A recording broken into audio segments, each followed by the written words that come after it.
Hello everybody, welcome to my video blog. My name is Sundara Kamarchi. I'm a current student of MBA at IIM Trichy's Chennai Center. This video blog is a part of my coursework and in the subject called Indian Economic Policy. The textbook that we used is called India the Emerging Giant by Arvind Panagria. This book opened my eyes to poverty, which is deeply connected with India, historical accounts of liberalization and the creeping inequality.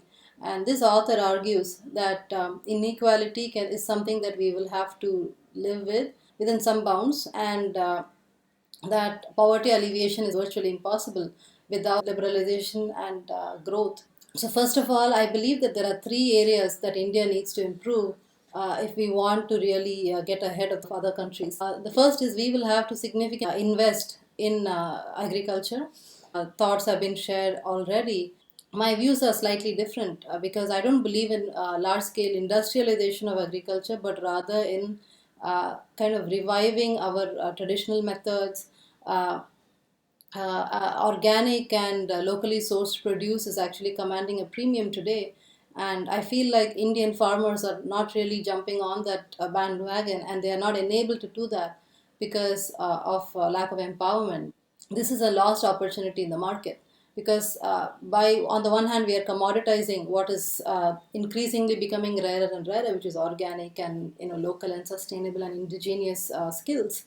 And on the other hand, we then go through the same mistakes that developed markets have done by exploiting resources to their core and then rendering them useless. So I think we have a rich tradition of agriculture, we have a rich history of civilization, and I think we have to kind of look within us and gain that self confidence to actually revive some of these things and embark on a path of leadership in agriculture.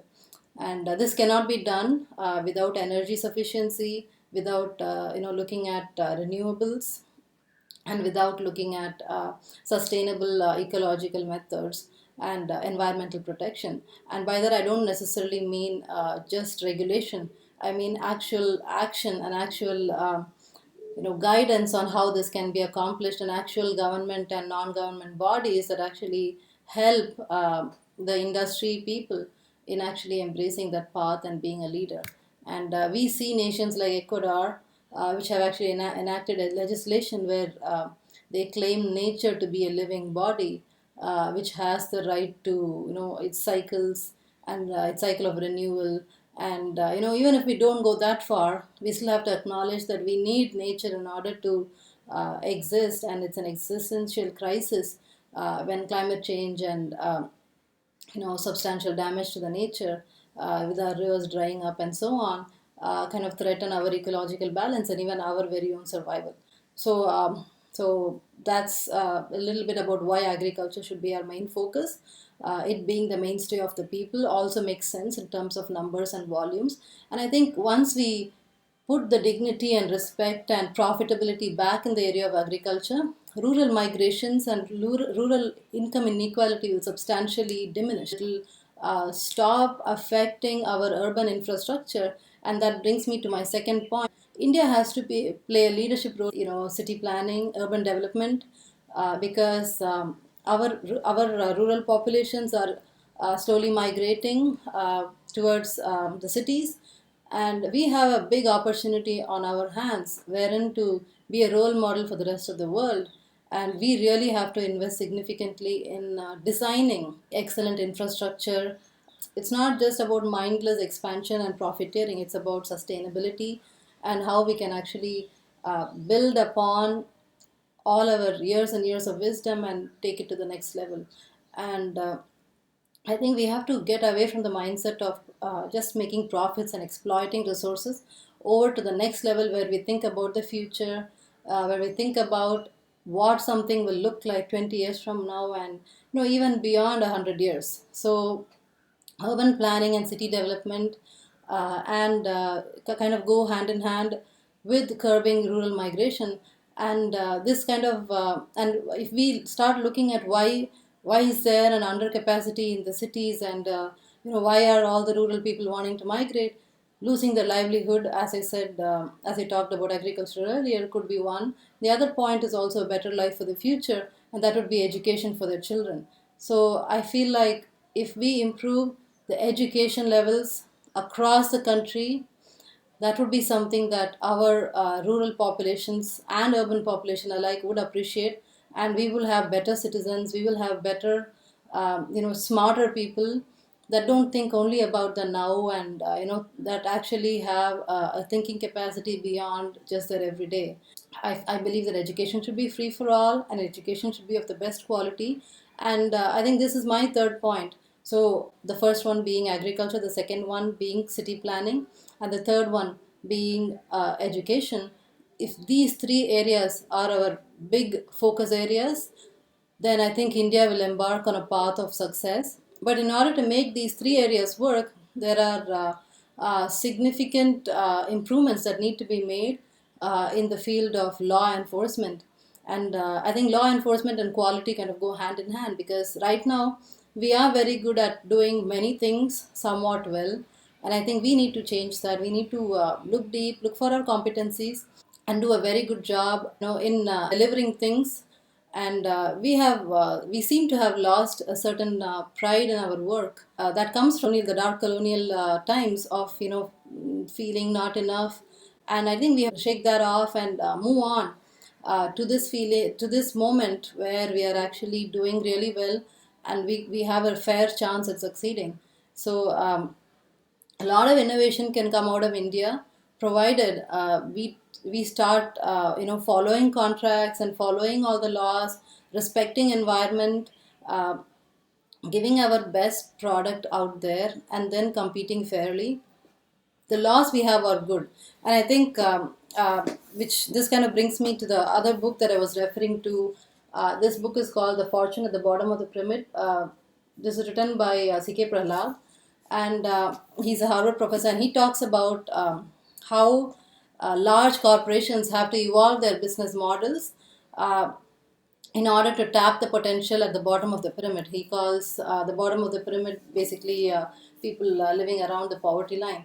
And he also makes a good distinction between developing markets such as Congo and India, because on the one hand, Congo does not even have proper laws. India has proper laws, but it has an issue of enforcement. So we have a very lackadaisical attitude, and we are always satisficing, right? And while that can be a good coping mechanism when you're living in oppression, we are a free country, and we have a lot of young people who are underutilized. And it's a shame if we did not do enough right now. So I think we need an enforcer of the enforcers of sorts. And actually, Prahlad's book gives a very good example of transaction governance capacity. Basically, he talks about government, but this can be applicable anywhere, provided there is a buy-in from the topmost parts of the government. So he talks about Andhra Pradesh government prior to the split, and he cites the example of this independent entity that Chandrababu Naidu's government set up in collaboration with the International Development Institute of the UK, and it's an independent watchdog agency called the Center for Good Governance (CGG). And CGG's job was basically to monitor the e-governance initiatives that were citizen centric and taken by the government. Another excellent example that they cite in this book is also how information technology is actually killing corruption at its root. And by educating and enabling people, we are seeing a lot of changes, and there is hope for the future. Last but not least, we also have to actively do what is called reputation management in the social media circles. And what I mean by that is we need to do a lot of perception management. And India today is perceived as cheap labor, poor quality, people that can barely subsist. And a lot of these things are not true. And I would actually go so farther as to say it's mostly Western propaganda, and maybe it's just sensational and they just like to say these things and we don't say anything back, so it just perpetuates. But the truth is that if we want to be perceived as a competitive global power, we will have to invest significant resources in actually being perceived so. And it's not only a tourism marketing package that I'm talking about. pulling our weight in the trade negotiations, getting reciprocal arrangements in terms of mobility for the citizens, in terms of travel of the goods and services, in terms of all kinds of especially in trade, and not just a marketing gimmick. And once we start showing our muscle there, and we start playing a broader role in international organizations, uh, India will start kind of realizing the fruits of its toil. And I think the space program is an excellent example. And the largely indigenous space program, Indians are very proud of it. And it basically brings attention to the fact that India is capable of high technology and exciting innovative work. It draws criticism that there's so many people that are poor and uneducated and all that, but that's true with any market. And I think investment in programs such as the space program are important from a branding perspective, and they should continue, and they should see more and more focus. And rather than try and implement copycat policies from the West and from China, I think take we should be cognizant of the fact that we have a rich cultural heritage, and go back, think about who we are and what is it that we can contribute and differentiate in this world, and how can we further the humanity, and make a difference. And I think that is where the answer lies in policy making. And I'm happy that I was able to compare and contrast these two books and these two viewpoints. And I'm hopeful that you guys will pick it up and also share your thoughts to me. Thank you so much.